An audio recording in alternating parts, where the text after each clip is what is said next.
So there has been a very heated debate going around on social media. Who is the better player, Anthony Davis or Giannis Antetokounmpo?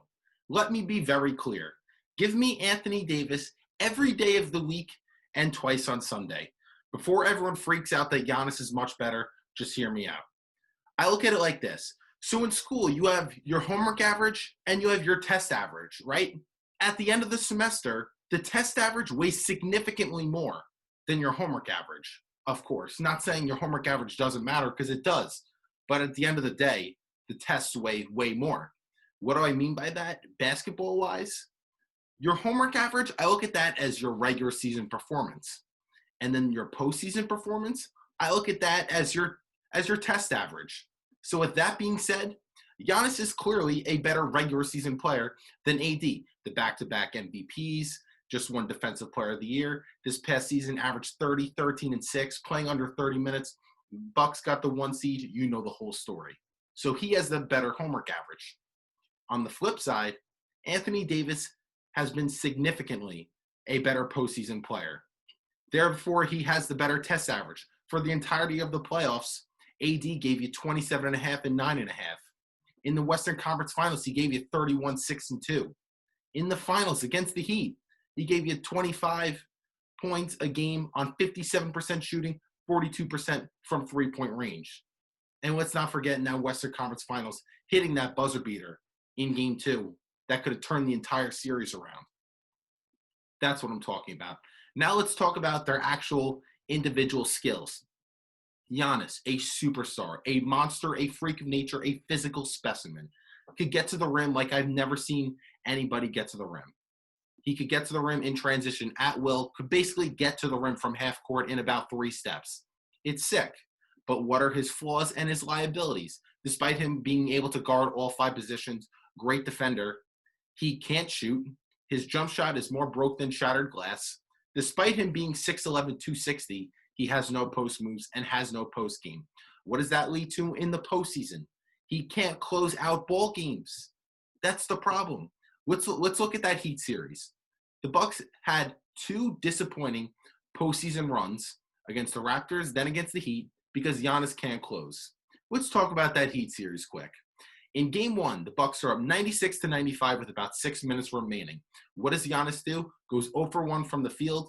With 1 point, the Bucks go down 1-0 against the number 5 seed Miami Heat. Game 2, the Bucks have a 4 to 5 minute stretch where they do not make a single basket in the fourth quarter. They blow Game 2. Now they're down 2-0. What about in Game 3, a time to turn the series around, right? In the fourth quarter, the Bucks have a 12-point lead. They get outscored in that fourth quarter, 40-13. Giannis has 4 fourth quarter points.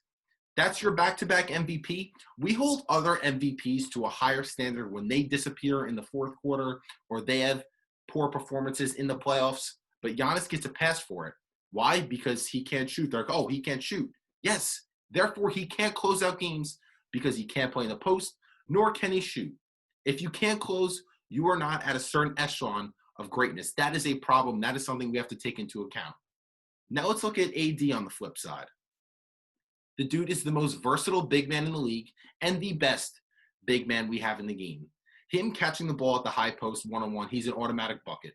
Whether it's a mid-range, a step-back mid-range, a post fadeaway, putting the ball on the floor, getting to the rim and finishing, getting to the free throw line, shooting 84%, can stretch it out to 3-point range. Oh, let's not talk about how deadly he is in that pick and roll, which is virtually unguardable. AD is a monster. People don't put the respect on his name because he played in the Smoothie King Center in New Orleans, and now playing with LeBron, he has to be second fiddle. AD is a beast. And let's not forget, the runner-up for Defensive Player of the Year, who could guard 4 positions, rim protects better than anybody in the league. He's special. And let's see what he did this postseason. Throughout the playoffs, gives you 27.5 and 9.5. In the Western Conference Finals, if you ask me, he was the MVP of that series. He outplayed LeBron. Like I said before, hitting a buzzer beater in Game 2. Those things matter. He's proven he could be clutch, proven he can close out games. He put that Lakers team on his back down the stretch on multiple occasions. Against the Heat in the finals, a monster performance. These things matter. AD is clearly better than Giannis because of his postseason play. At the end of the day, like I said before, Giannis, he has the better homework average. He's a better regular season player.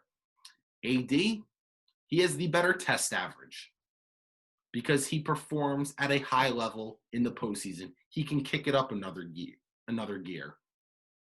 With that being said, when you average those two together, AD is higher. Give me Anthony Davis every day of the week and twice on Sunday.